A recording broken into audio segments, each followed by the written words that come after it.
Hello guys, कैसे हैं आप लोग। My name is Sumit Mishra. I am your educator. और आज हम बात करेंगे अपने 27th में करंट अफेयर्स की। तो आई होप कि आप लोग अच्छे बच्चों की तरह नहा धो के हमारा करंट अफेयर्स एंजॉय करेंगे। चलिए शुरू करते हैं अपना सेशन। और सबसे पहले गाइस आपको अपने एक्सप्रेस वीडियो कोर्स के बारे में इंफॉर्मेशन दे रहे हैं। हमारा एक कोर्स लॉन्च हो चुका है। जो भी बच्चे बैंकिंग लेवल एग्जाम की तैयारी कर रहे हैं, क्लैरिकल, पीओ, जो भी आप तैयारी कर रहे हैं, प्री के लिए, मेंस के लिए, जिस भी एग्जाम की आप तैयारी कर रहे हैं, तो आपको हमारे इस कोर्स को गौर से देखना चाहिए। अगर इस कोर्स की बात करें गाइस, तो इस कोर्स में आपको क्या क्या हम ऑफर कर रहे हैं वो ध्यान से देखिएगा। इस कोर्स में सबसे पहले हम आपको जो सबसे इंपॉर्टेंट चीज़ है वो बताऊं मैं। इस कोर्स में आपको हम दे रहे हैं आपको कंप्लीट मॉक टेस्ट सीरीज। ये मॉक सीरीज हमारी प्लैटिनम पैकेज है, जो कि ऑलरेडी 600 रुपये करीब का पड़ता है आपको। उसके अलावा गाइज हम आपको इस कोर्स में पर्सनल गाइडेंस के लिए टेलीग्राम ग्रुप दे रहे हैं, जहां पर हमने बैंक एम्प्लॉयज को हायर किए जो कि आपको मेंटोरशिप देते हैं। उसके अलावा ये कोर्स हमारा लाइफ टाइम वैलिड है। अब इस कोर्स में आपको सचिन सर की रीजनिंग की पूरी क्लास मिलेगी, रोहित सर की रीजनिंग की पूरी क्लास मिलेगी, मतलब 2 क्लास आपको रीजनिंग की मिल रही है पूरी पूरी। उसके अलावा अगर हम बात करें तो A to Z complete arithmetic Amit sir class आपको मिलेगी, और यश सर की आपको डीआई क्लास मिलेगी। इंग्लिश के लिए नरेंद्र सर की पूरी क्लास आपको मिलेगी, और जीए बीए के लिए मेरी क्लास आपको मिलेगी पूरी पूरी। तो ये पूरी क्लासेस आपको लाइफ टाइम वैलिड मिलेगी। आपको टेलीग्राम चैनल पे ग्रुप मिल रहा है, आपको कंप्लीट पैकेज हम अपने मॉक टेस्ट का दे रहे हैं, और ये सब कुछ आपको 1499 में आपको मिल रहा है। तो इस कोर्स को आप जल्दी जल्दी परचेस कर सकते हैं। कहाँ से करें? तो अगर आप हमारा यूट्यूब वीडियो देख रहे हैं तो डिस्क्रिप्शन में आपको लिंक मिल जाएगा, आप उसके थ्रू जाकर कोर्स पेज पे आप कोर्स परचेस कर सकते हैं। अगर आपको कुछ डाउट है तो आप इस नंबर पे कांटेक्ट करके इस यहाँ पर अपने जो भी डाउट्स हैं उसका सॉल्यूशन ले सकते हैं, या फिर आप इस ईमेल आईडी से आप कम्युनिकेट भी कर सकते हैं और आप इस कोर्स को परचेस कर सकते हैं। तो ये कोर्स की बात होगी। चलिए तो शुरू करते हैं अपना सेशन गाइस, और स्टार्टिंग करेंगे अपने मोटिवेशनल कोट के साथ। और जो हमारा मोटिवेशनल कोट है वो आपके सामने है। Whatever you decide to do, make sure it makes you happy. ये मोटिवेशनल कोट मैं क्यों लेकर आपके सामने आया हूं, क्योंकि मुझे लगता है कि ये बेसिक्स है। मतलब क्या हुआ, जब भी हम किसी एग्जाम की प्रिपरेशन करने की बात सोचते हैं, हमें बैंकिंग करना है, हमें रेलवे करना है, हमें एसएससी करना है, यूपीएससी करना है, वॉट। अब इसको डिसीजन में हमने कैसे लिया, हम किससे इन्फ्लुएंस हुए? क्या हम अपने अगल बगल वालों को देख के इन्फ्लुएंस हुए, या कि हमारा मन था कि हमें रेलवे में जाना है, हमें ड्राइवर बनना है, या हमें इनकम टैक्स ऑफिसर बनना है, या बैंकर बनना है? तो गाइस मेरी एक बात समझिएगा, अगर आपने अपने इंटरेस्ट के हिसाब से अपना कॉम्पिटिटिव एग्जाम चुना है, आपको सिलेक्शन लेने में कोई रोक नहीं सकता। और अगर आपने अपने इंटरेस्ट के हिसाब से नहीं चुना है, तो इंटरेस्ट लेना शुरू कर दीजिए उस काम में कि हाँ ये बैंकर का ये काम होता है, हमें ये करना है, ऐसे करना है, हमें अपनी लाइफ वहां तक ले जानी है, या हमें रेलवे में जाना है, या हमें एसएससी में जाना है। तभी आपका सिलेक्शन हो पाएगा। तो मतलब आपका इंटरेस्ट और आपका एग्जाम सिलेक्शन दोनों मैच करना बहुत जरूरी होता है, तभी आप खुश रहोगे। और जब आप खुश रहोगे तो आप कॉन्फिडेंट रहोगे, और कॉन्फिडेंट रहोगे तो आप अच्छे से पढ़ाई कर पाओगे। तो अगर आपने ऐसे ही ले लिया है कि यार हमें नहीं बैंकिंग में आना है, हमें रेलवे में जाना है, हमें एसएससी में जाना है, हमें यूपीएससी करना है, अगर आपने ऐसे ही कर लिया ना तो आप कभी खुश नहीं रह पाओगे। और अगर आप खुश नहीं रह पाओगे तो आप कभी अच्छा परफॉर्मेंस दे ही नहीं पाओगे। तो मेरी बात आप समझिए। तो अगर आपने ऐसे ही डिसीजन ले लिया है तो अब आपको करना ही करना है। तो आप जिद करिए, आप सिलेक्शन लेने की, हमें जिद करना है, हमें सिलेक्शन लेना है। हमको रेलवे, यूपीएससी, बैंकिंग, जो भी हमने टारगेट किए अपने, जो भी हमारी टारगेट है, उसे हमें अचीव करना ही करना। चलिए आई होप कि आप लोग समझ गए होंगे मेरा ये मोटिवेशनल कोट। चलिए तो शुरू करते हैं अपना करंट अफेयर्स, और स्टार्टिंग करेंगे नेशनल अफेयर्स से। और नेशनल अफेयर्स में न्यूज नंबर 1 की हम बात कर रहे हैं। तो गाइज हम लोग बात कर रहे हैं चार धाम प्रोजेक्ट की। मतलब Nitin Gadkari inaugurated 440 metre long tunnel in Chamba district under Char Dham project. तो गाइस चार धाम का मतलब हमारे देश के जो 4 तीर्थ स्थल है, मैं आपको नाम बताऊंगा, इनको हाईवे से जोड़ा जा रहा है। तो इस हाईवे के तहत एक टनल का इनॉग्रेशन हमारे देश के union cabinet minister Nitin Gadkari ji ने किया, और ये टनल 440 मीटर का। गाइस आप कोई भी एग्जाम देख लो, रेलवे, एसएससी, यूपीएससी, बैंकिंग, ये जो टनल वाले होते हैं ये जरूर क्वेश्चन आते हैं करंट अफेयर्स वाले, ठीक। तो ये इंपॉर्टेंट न्यूज आपके लिए होगी, ठीक है। आपसे मैक्सिमम लेंथ पूछी जाती है, तो 440 मीटर ये जरूर याद रखना। आओ देखते हैं पूरी न्यूज, तो क्लियर हो जाए कॉन्सेप्ट हमारा। देखो, तो union minister for road transport and highway, हालांकि नितिन गडकरी एमएसएमई मिनिस्टर भी हैं, एमएसएमई मिनिस्टर भी ये हैं, तो ध्यान देना, ठीक है। तो union minister for road transport and highway of India Nitin Gadkari ji, इनके पास एमएसएमई मिनिस्ट्री भी है। Inaugurated the 440 metre long tunnel constructed below the busy town of Chamba on Rishikesh और ऋषिकेश का Dharasu road highway as part of the Chardham connectivity project. तो कहने का मतलब क्या है, चंबा डिस्ट्रिक्ट में इस 440 मीटर लॉन्ग टनल का उद्घाटन हुआ है। बेसिकली ऋषिकेश धरासू नाम का एक, मतलब ये नेशनल हाईवे है NH 94, उसी का एक लिंक अप प्रोजेक्ट है, ठीक है। तो उसी का एक लिंकअप प्रोजेक्ट है और ये चारधाम कनेक्टिविटी, मतलब चारधाम को कनेक्टिविटी प्रदान करेगा। फिर समझ लीजिएगा गाइस, हम लोग क्या बात कर रहे हैं, हम लोग बात कर रहे हैं कि यूनियन कैबिनेट मिनिस्टर ने 440 मीटर लॉन्ग टनल का इनॉग्रेशन किया चंबा डिस्ट्रिक्ट में, जो कि ऋषिकेश धरासू रोड हाईवे पर है। और ये चारधाम कनेक्टिविटी प्रोजेक्ट, मतलब चारधाम प्रोजेक्ट को कनेक्टिविटी प्रदान करेगा, ये पूरा पॉइंट है, ठीक है। इस टनल को किसने बनाया, ये आपसे पूछा गया। तो इस टनल को बनाया है बॉर्डर रोड ऑर्गेनाइजेशन, मतलब BRO ने। The tunnel has been developed by the border road organisation BRO, तो ये भी याद कर लीजिएगा, ठीक। चलिए, अब ये चारधाम प्रोजेक्ट क्या गाइस, ये देख लीजिए। तो मतलब हमारे देश में एक स्कीम, मतलब एक गवर्नमेंट की स्कीम है कि गंगोत्री, केदारनाथ, यमुनोत्री और बद्रीनाथ, ये जो हमारे देश के 4 धाम हैं, इनको आपस में हाईवे से कनेक्ट करना, ताकि जो लोग दर्शन करने के लिए जाते हैं उनको बेटर कनेक्टिविटी मिले। इसके लिए टोटल 12,000 करोड़ रुपए खर्च किए जाएंगे चारधाम प्रोजेक्ट के लिए, और इसमें टोटल 889 किलोमीटर का हाईवे बनाने की बात बोली गई है। तो चारधाम प्रोजेक्ट की कॉस्टिंग कितनी है, 12,000 करोड़ रुपीस। आइए आपको हम पूरी न्यूज दिखाते हैं इस तरह, देखिए। हालांकि मुझे ये हिंदी में मिला, इंग्लिश में नहीं मिला। तो 900 किलोमीटर, इसके पहले मैंने आपको 889 बोला था, एग्जैक्टली में मोटा मोटा 900 किलोमीटर। तो 900 किलोमीटर हाईवे बनाए जाएंगे और 12,000 करोड़ रुपीस का खर्चा है, ठीक है। ये देख लो, तो 900 kilometre highway, 12,000 crore rupees expenditure, जिसमें 132 पुल्स होंगे, 13 बाईपास हैं, 2 टनल हैं, जिसमें 1 टनल आप पढ़ चुके हो, ठीक है। तो बस यही आपको ध्यान देना है चारधाम प्रोजेक्ट में, केदारनाथ, बद्रीनाथ, गंगोत्री, यमुनोत्री, इन चारों धाम को प्रॉपर हाईवे से लिंक किया जाएगा। तो total 12,000 crore rupees expenditure and 900 kilometre highways बनाए जाएंगे, ठीक है। चलिए आगे बढ़ते हैं।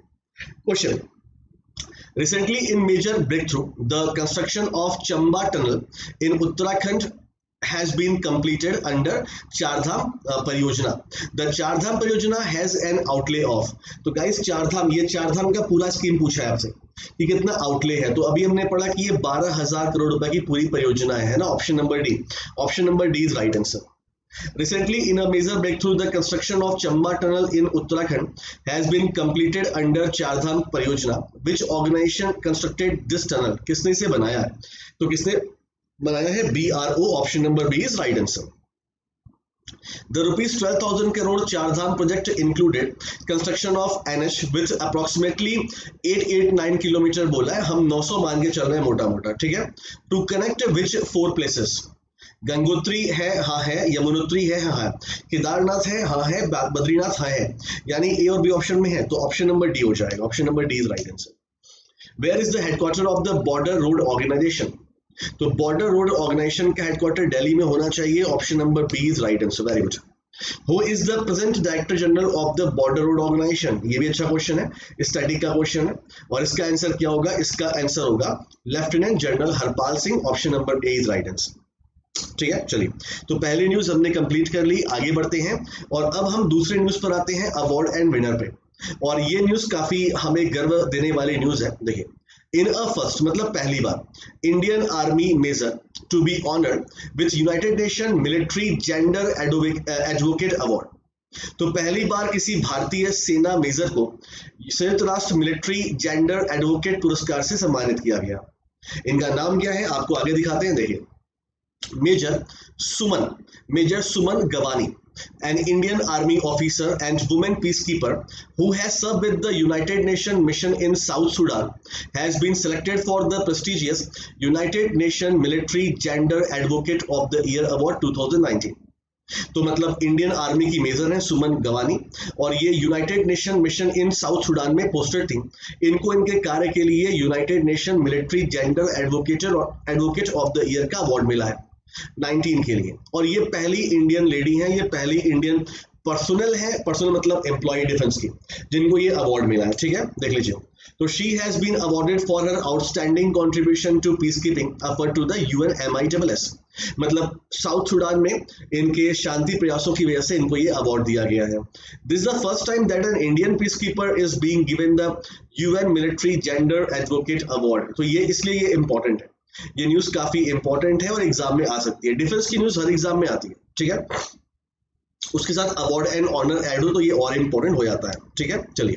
तो who among the following Indian army officer has become the first to be selected for the prestigious UN military gender advocate of the year award? तो हमको मालूम इनका नाम Suman Gawani, option number D is right answer.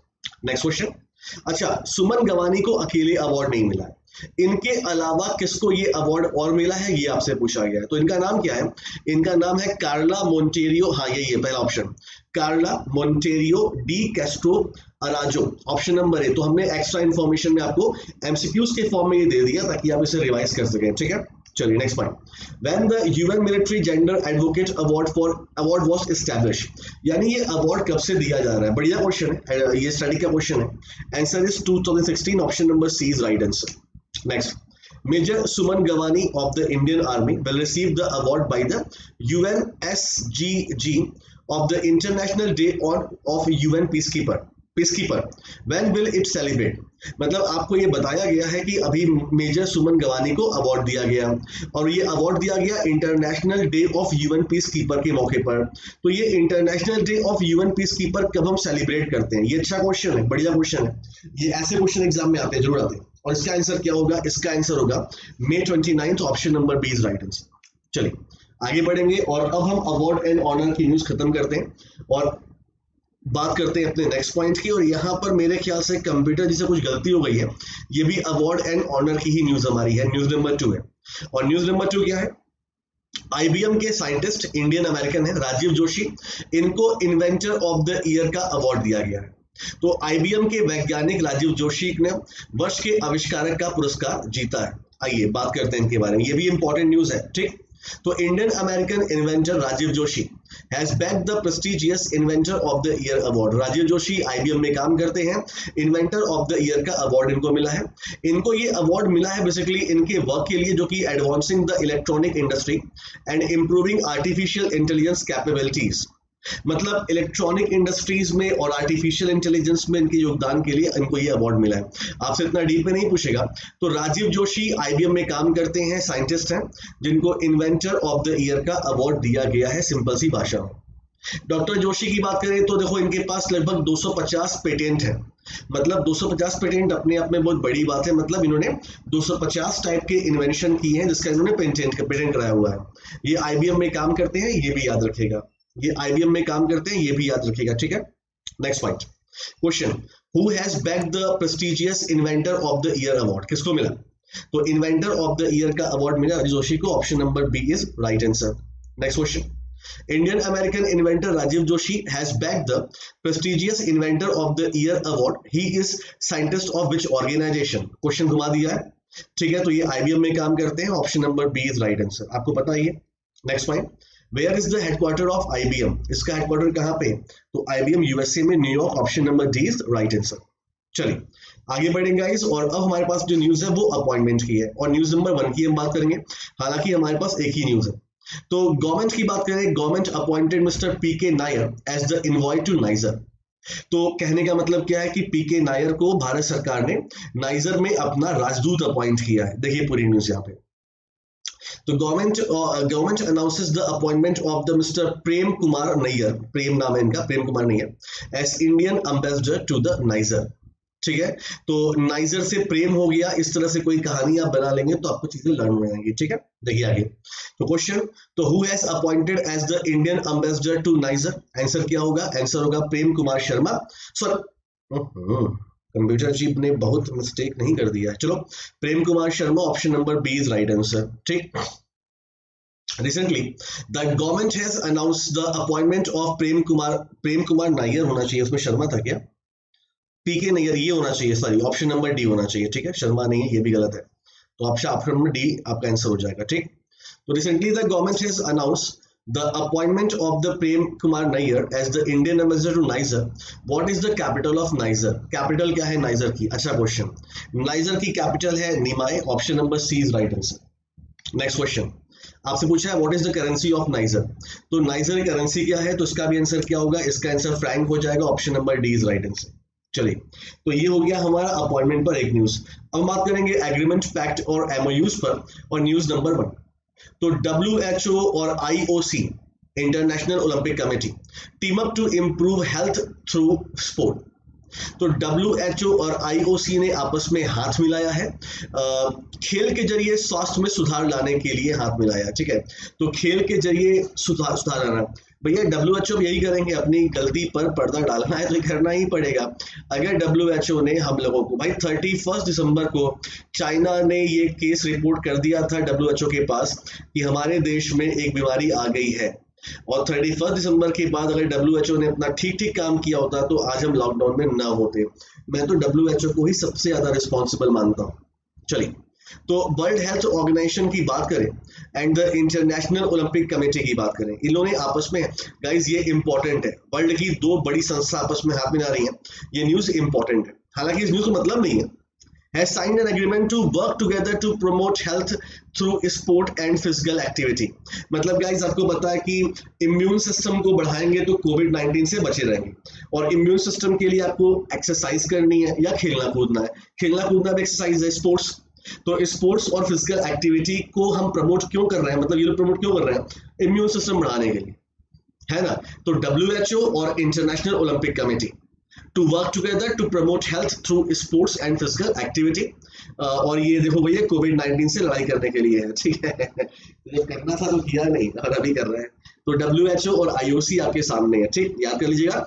ये बड़ी news इसलिए क्योंकि दो वर्ल्ड के बड़े ऑर्गेनाइजेशन इन्वॉल्व है इसमें, ठीक। क्वेश्चन क्या बनेगा? तो WHO ने किसके साथ एग्रीमेंट साइन किया है? With which organisation to work together to promote health through sports and physical activity. Answer क्या हो जाएगा? International Olympic Committee, option number A is right answer. अच्छा, ये अब देखो WHO पर एक क्वेश्चन। तो where did the 73rd World Health Assembly, तो गाइस आपको पता है कि वर्ल्ड हेल्थ असेंबली की बात कर रहे हैं अभी 73rd एडिशन, ये वैसे तो वर्चुअल हुआ था, लेकिन कहीं पर तो ये हुआ था तभी ना वर्चुअल हुआ होगा, तो ये हुआ था जिनेवा स्विट्जरलैंड में, ऑप्शन नंबर डी आपको पता ही है ना। उसके बाद the union health and family welfare minister Harshvardhan ji को चेयरमैनशिप मिली of the executive board of the WHO। आपको पता है इसके पहले ये चेयरमैनशिप जापान के पास थी, तो हर्षवर्धन जी ने किसको रिप्लेस किया? तो जापान के होंगे, तो ये तो होंगे नहीं भाई साहब, ये भी नहीं होंगे, ये भी नहीं होंगे, जापानी नाम नहीं है। हिरोकी नक्ट, हाँ ये जापानी नाम मिल रहा है, तो option number D is right answer. आइए, एग्रीमेंट, पैक्ट और एमओयूज में एक पॉइंट हमने वो पढ़ा, अब एक पॉइंट हम ये पढ़ लेते हैं। एयरटेल की बात करें तो एयरटेल ग्रुप ने, एयरटेल ग्रुप का मतलब यहाँ पर हम एयरटेल पेमेंट बैंक की बात कर रहे हैं, तो एयरटेल पेमेंट बैंक ने मास्टर कार्ड के साथ एक एग्रीमेंट किया है। ये न्यूज अगर आप पढ़ेंगे तो आपको क्लियर नहीं होगा, मैं आपको क्लियर कर देता हूं। देखो गाइस, मेरे में ध्यान सुनना, ठीक। आपका जो डेबिट कार्ड होता है ना, वो डेबिट कार्ड किसी बैंक का होता है, जैसे SBI, और यहाँ पे क्या लिखा होता है? मास्टर कार्ड, है ना।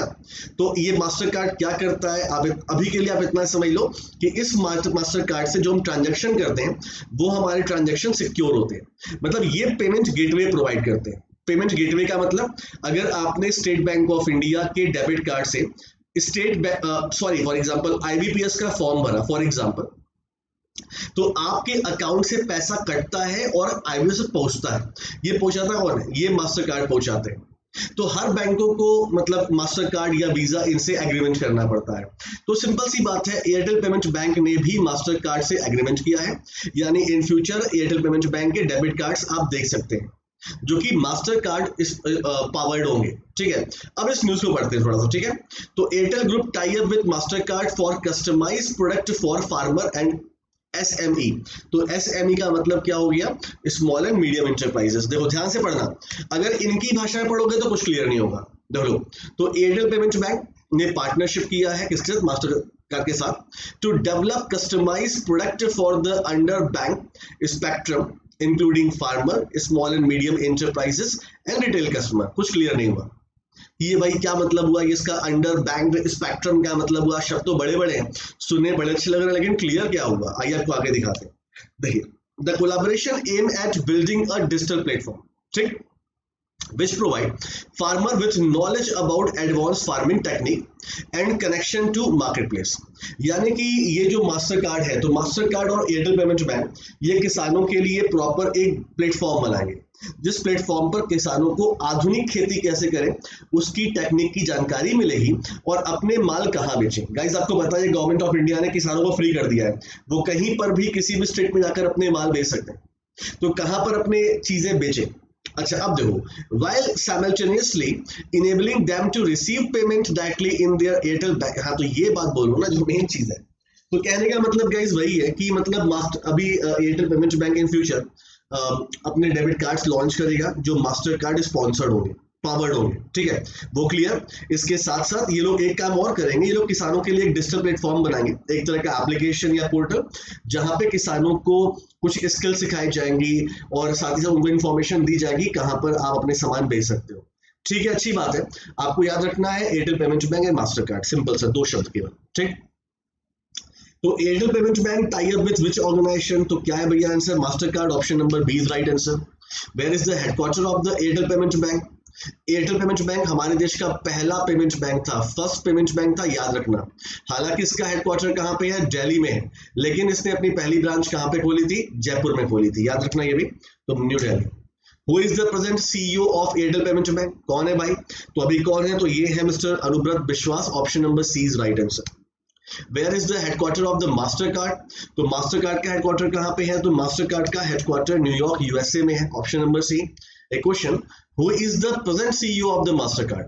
तो देखो ध्यान देना, सॉरी, तो प्रेजेंट सीईओ की बात तुम लोग करोगे तो वो कौन है? अजय पाल सिंह बंगा।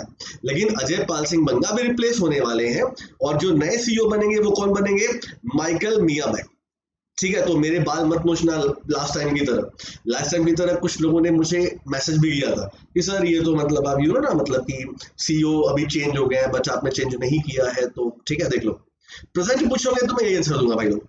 चलो आगे बढ़ेंगे, अब साइंस एंड टेक्नोलॉजी की बात करेंगे। न्यूज नंबर 1, तो नासा ने अपने टेलीस्कोप जिसका नाम था WFIRST, ये टेलीस्कोप 2025 में लॉन्च होने वाला था, एक एडवांस टेलीस्कोप। तो नासा ने अपने WFIRST हब्बल टेलीस्कोप का नाम चेंज करके ये अपने एस्ट्रोनॉमर के नाम पर, जिनका नाम नैन्सी ग्रेस रोमन था, उनके नाम पे कर दिया। तो नासा ने अपने WFIRST हबल टेलीस्कोप का नाम बदल के खगोल विज्ञानी नैन्सी ग्रेस रोमन पर रखा गया। आइए आपको दिखाते हैं पूरी न्यूज। तो NASA has renamed it's next generation space telescope wide field infrared survey telescope WFIRST, इसका नाम चेंज करके अपने पहले chief astronomer Nancy grace Roman के नाम पे रख दिया। नैन्सी ग्रेस रोमन कौन थी? ये नासा की फर्स्ट चीफ एस्ट्रोनॉमर थी। अच्छा अब देखो, तो ये जो नैन्सी ग्रेस रोमन टेलीस्कोप जो होगा ये 2025 में नासा लॉन्च करने वाली है, ठीक है। तो वाइड फील्ड इंफ्रारेड सर्वे, अब देखो एग्जाम में क्वेश्चन कैसे बनेगा मैं दिखाता हूं तुम लोग को। पहला क्वेश्चन, तो NASA has renamed it's next generation space telescope WFIRST on which persons name? तो नासा की पहली चीफ एस्ट्रोनॉमर, नाम क्या है इनका? नैन्सी ग्रेस रोमन, नासा की पहली चीफ एस्ट्रोनॉमर, याद रखना ये भी चीज, ठीक है। Next question, NASA has renamed its next generation space telescope WFIRST का किसके नाम पे? नैन्सी ग्रेस रोमन पे। अब ये कब लॉन्च किया जाएगा, किस ईयर में लॉन्च किया जाएगा? तो ये 2025 में लॉन्च किया जाएगा, मैंने आपको पढ़ा दिया, option number B is right answer. What is the meaning of I in the? हाँ तो फुल फॉर्म से भी क्वेश्चन बन सकता है। तो इसका नाम क्या है? इसका आई का मतलब क्या है? इंफ्रारेड, देख लो, तो वाइड फील्ड इंफ्रारेड सर्वे टेलीस्कोप, तो फुल फॉर्म में भी क्वेश्चन बन सकता है। चलिए आगे बढ़ेंगे, साइंस और टेक्नोलॉजी में एक और बात करेंगे। तो हमारे देश की बात करें, ये भी न्यूज आपको प्राउड देगी क्योंकि इंडिया की एक स्टार्टअप है VAMS ग्लोबल, इसने पूरे वर्ल्ड का पहला कॉन्टैक्टलेस विजिटर मैनेजमेंट सॉफ्टवेयर बना लिया। मतलब जैसे मान लो गाइस कि मेरा एक ऑफिस है, मैं इस ऑफिस का CEO और आप लोग मुझसे मिलने के लिए आते हो। अब आपको कोविड-19 है, मतलब आप इन्फेक्टेड हो कि नहीं हो, अगर आप इन्फेक्टेड नहीं हो या हो फिर भी मुझे थोड़ा सा सेफ रहना पड़ेगा। तो आपके बॉडी का टेम्परेचर क्या है, या आपने मास्क लगाया है कि नहीं लगाया है, तो मेरे पास एक सॉफ्टवेयर होगा जो कि आपको स्कैन करके मुझे एक रिपोर्ट भेज देगा कि इस बंदे ने कोविड-19 के अगेंस्ट में सारे प्रिकॉशन लिए हैं कि नहीं लिए हैं। ये बड़ी अच्छी बात है। देखिए, मुंबई की स्टार्टअप कंपनी है VAMS ग्लोबल, जिसने विश्व का पहला कॉन्टैक्टलेस विजिटर मैनेजमेंट सॉफ्टवेयर बना दिया है। और इस सॉफ्टवेयर से क्या होगा, ये सॉफ्टवेयर आपके बॉडी का टेम्परेचर स्कैन करेगा, मास्क डिटेक्शन करेगा, मतलब कि विदाउट कमिंग इन कांटेक्ट, मतलब किसी कांटेक्ट में आए बिना ये वर्चुअली आपको स्कैन कर लेगा और ये रिपोर्ट भेज देगा आपके कि आपने कोविड-19 के अगेंस्ट में प्रिकॉशंस लिए हैं कि नहीं लिए हैं। ठीक है। अच्छा, इस सॉफ्टवेयर का नाम क्या होगा? इसका नाम होगा VAMS सेफ गार्ड। गाइज, ये इंपॉर्टेंट क्वेश्चन है। VAMS safeguard follow no touch no queue visitor entry and can scan body temperature, detect mask on faces. तो ये बॉडी टेम्परेचर, आपके फेस पर मास्क है कि नहीं है, मतलब जो भी सोशल डिस्टेंसिंग के नॉर्म्स हैं वो आपने पूरे कंप्लीट किए हैं कि नहीं, ये रिपोर्ट आपकी वो बना देगा। ठीक है। चलिए क्वेश्चन, तो which country has developed world first contactless visitor management software? तो इंडिया में मुंबई कंपनी है। मुंबई कंपनी का नाम क्या है? क्वेश्चन आगे होगा शायद मेरे ख्याल से। तो VAMS ग्लोबल। तो which Indian startup? तो VAMS Global, option number A is right answer. Where is the headquarter of the VAMS Global? Mumbai. और इन्होंने कौन सा सॉफ्टवेयर बनाया है? तो VAMS Safeguard, VAMS Safeguard याद रखना। ठीक है, सेफगार्ड। चलो आगे बढ़ते हैं। अब डिफेंस न्यूज की बात करने वाले हैं। ठीक है हम लोग। तो IAF चीफ, मतलब Indian air force chief, to operationalise second squadron of Tejas. तो गाइस, ये सेकेंड स्क्वाड्रन का मतलब क्या होता है? जैसे आपको पता है कि हमारे इंडियन एयरफोर्स ने तेजस, जो हमारा ये नेक्स्ट जनरेशन फाइटर प्लेन है, उसको एक्वायर कर लिया है। तो तेजस विमान कोई चलाएगा ना, कौन चलाएगा? तो हम किसी चीजों को, किसी ग्रुप को हम चिन्हित करते हैं, मतलब किसी ग्रुप को हम सेलेक्ट करते हैं कि हाँ, ये ग्रुप जो इंडियन एयरफोर्स में है वो इसे प्रॉपर चलाएंगे। और इंडियन एयरफोर्स में हम क्या बोलते हैं? स्क्वाड्रन। जैसे आर्मी में क्या बोलते हैं? बटालियन। तो एयरफोर्स में क्या बोलते हैं? स्क्वाड्रन। ठीक है। तो दूसरा स्क्वाड्रन है, तो मतलब इतना समझो आप कि तेजस फाइटर प्लेन को चलाने के लिए हमारी इंडियन एयरफोर्स ने सेकंड स्क्वाड्रन को चूज कर लिया है। आओ पूरी न्यूज दिखाते हैं। ठीक है, देखो। तो Indian air force chief marshal RKS Bhadauria will operationalise the, will यहाँ पर नहीं होगा बिकॉज 27th में, चलो ठीक है, will operationalise the second squadron of the Tejas light combat aircraft on May 27, 2020। तो अगर हम बात करें तो इंडियन एयर थोड़ा आप लोग मैनेज कर लीजिएगा। तो RKS भदौरिया की बात करें तो ये 27 मई को तेजस लाइट कॉम्बैट एयरक्राफ्ट के सेकंड स्क्वाड्रन को रिस्पॉन्सिबिलिटी सौंप देंगे। ठीक। तो Indian air force will operationalise the squadron at Sulur in Tamil Nadu. तो तमिलनाडु के सुलूर में ये सेकंड जो है स्क्वाड्रन, उसको रिस्पॉन्सिबिलिटी दी जाएगी। और ये सेकंड स्क्वाड्रन क्या है? इनका नाम है 18 स्क्वाड्रन। इनको हम लोग मतलब दूसरी लैंग्वेज में क्या बोलते हैं? Flying bullets. तो flying bullet, the IF number 18 squadron will be raise the Tejas aircraft in the final operational configuration. ठीक है। तो मतलब क्या है कि जो हम लोग ये बात कर रहे हैं ना, ये जो मतलब कि तेजस लाइट कॉम्बैट एयरक्राफ्ट जो दिया गया है, जो सेकंड स्क्वाड्रन को दिया गया है, सेकंड स्क्वाड्रन का नाम क्या है? तो इसका एक नाम है 18th स्क्वाड्रन, या फिर आप इसे फ्लाइंग बुलेट बोल सकते हैं। ये सब न्यूज काफी इंपॉर्टेंट होती है एग्जाम के लिए, ये भी आप याद रखिएगा। ठीक है, चलो आगे बढ़ते हैं और अब बात करते हैं अपने क्वेश्चन पे। और हमारा क्वेश्चन क्या है? तो who will operationalize the second squadron of the तेजस। तो कौन करेंगे? तो भाई भदौरिया जी करेंगे। तो कहाँ गए हमारे? तो Rakesh Kumar Singh Bhadauria, option number D is right answer. Next question, तो RKS Bhadauria will operationalize the second squadron of the Tejas light combat aircraft on 27th May at which place? तो Sulur Tamil Nadu, option number B is right answer. Where is the headquarter of the Indian Air Force? New Delhi. Who is the present vice chief? Chief का नाम आपको मालूम चल गया Indian Air Force के। Vice chief of the Indian Air Force कौन है? तो ये होंगे अरोड़ा जी। कहाँ पे? हाँ sorry, air marshal Harjit Singh Arora, option number B is right answer. Defence में नेक्स्ट न्यूज की बात करेंगे। यहाँ पर हम चाइना की बात कर रहे हैं। तो China successfully test it first unmanned helicopter drone. तो चाइना ने अपने पहले मानव रहित हेलीकॉप्टर ड्रोन ड्रोन का सफल परीक्षण कर लिया है। आइए आपको पूरी न्यूज दिखाते हैं। तो चाइना ने अपना पहला अनमैन्ड हेलीकॉप्टर ड्रोन, जिसका नाम होगा AR-500C अनमैन्ड हेलीकॉप्टर, इसका परीक्षण कर लिया है। ठीक है, the drone was developed by the state own का मतलब government aviation industry corporation of China AVIC। तो ड्रोन जो है ये aviation industry corporation of China AVIC ने डेवलप किया है। ड्रोन का नाम क्या है? AR-500C unmanned helicopter. ये जो हेलीकॉप्टर है ये 5 घंटे उड़ सकता है, मैक्सिमम स्पीड 170 किलोमीटर 1 घंटे में, और 500 kg का वेट ये प्रॉपर ये बियर कर सकता है। और क्वेश्चन कैसे बनेंगे? Which country has successfully tested its first unmanned helicopter drone? तो वो कौन सा देश है? चाइना है। China has successfully tested its first unmanned helicopter drone. Which organization has developed it? किसने बनाया?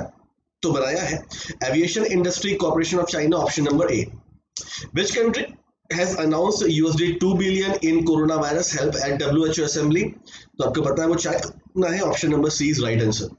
चलिए गाइस आगे बढ़ते हैं और अब बिजनेस फाइनेंस इकोनॉमी की बात करें और क्रिसिल की बात करें तो क्रिसिल ने भारत की GDP को -5% बोल दिया है। ठीक है, देख लीजिए।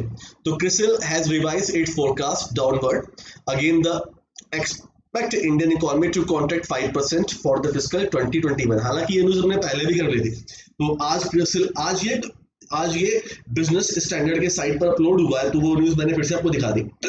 पहले इन्होंने 1.8 बोला था, लेकिन अभी ये -5% इन्होंने बोल दिया है। ठीक है, क्वेश्चन, तो क्रिसिल ने कितना GDP बोला है? -5%, ऑप्शन नंबर ए। क्रिसिल का हेडक्वार्टर एग्जाम में पूछे जाते हैं, तो क्रिसिल का हेडक्वार्टर कहाँ पे है? मुंबई में, option number C. Who is the present CEO of the CRISIL? कौन है? तो ये भी याद कर लीजिएगा, Ashu Suyash, option number A, Ashu Suyash. CRISIL का फुल फॉर्म क्या है? तो क्रिसिल का फुल फॉर्म एग्जाम में आ चुका है क्वेश्चन। क्रिसिल का फुल फॉर्म है credit rating and investment services of India limited. Sorry, option number B is right answer. आगे बढ़ते हैं गाइस और एक्स्ट्रा लाइट में न्यूज नंबर 1 की बात करते हैं। ठीक है, तो DRDO develop AINA attendance system. तो DRDO ने AINA उपस्थिति प्रणाली विकसित की है। ठीक है, इसका मतलब देखिए, द रिसर्च सेंटर इमारत DRDO, रिसर्च सेंटर इमारत DRDO, ये हैदराबाद में बिल्डिंग है। ठीक, has develop an artificial intelligence based attendance application AINA।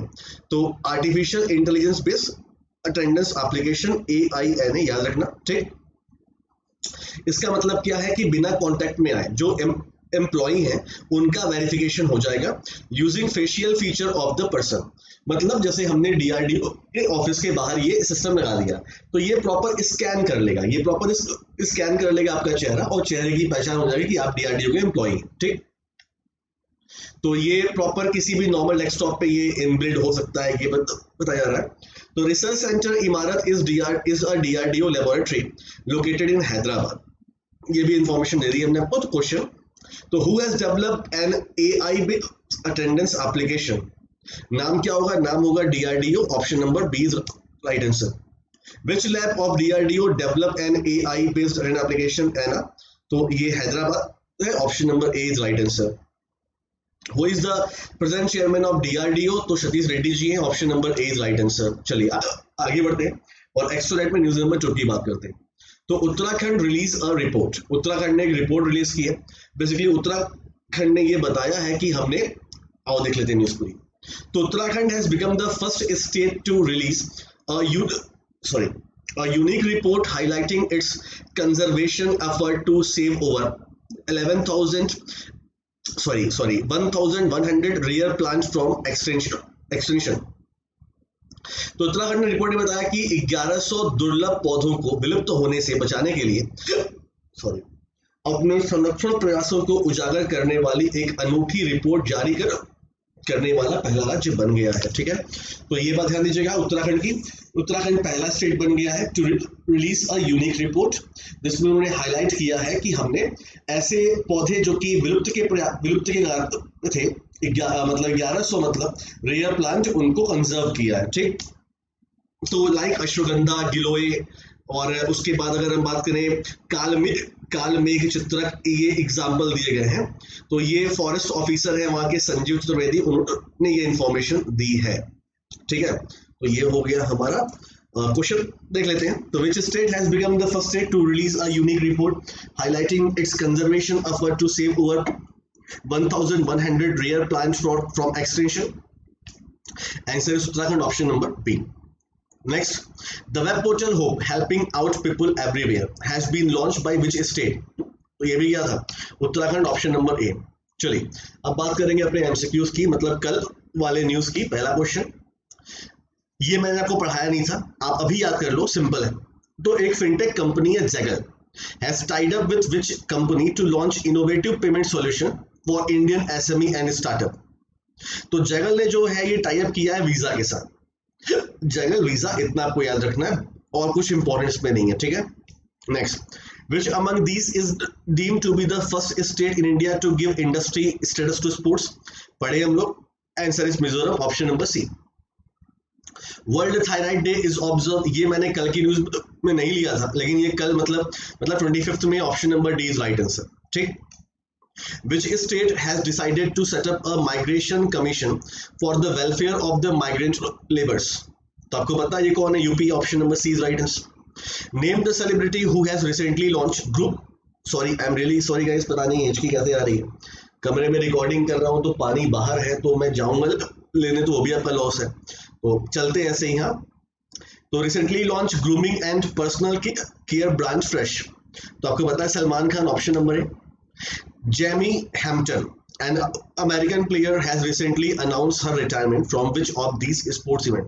ये न्यूज मैंने करवाया नहीं था, मुझे इंपॉर्टेंट लगा नहीं, बट एमसीक्यू से मैंने करा दिया है, आप याद कर सकते हैं, और इसमें कुछ भी एक्स्ट्रा इंपॉर्टेंट चीज नहीं है। तो ये टेनिस प्लेयर थी, option number A is right answer. Which company has tied up with Cholamandalam Investment and Finance to launch buy now pay later? ये भी मैंने आपको पढ़ाया है। Answer is Honda Motors.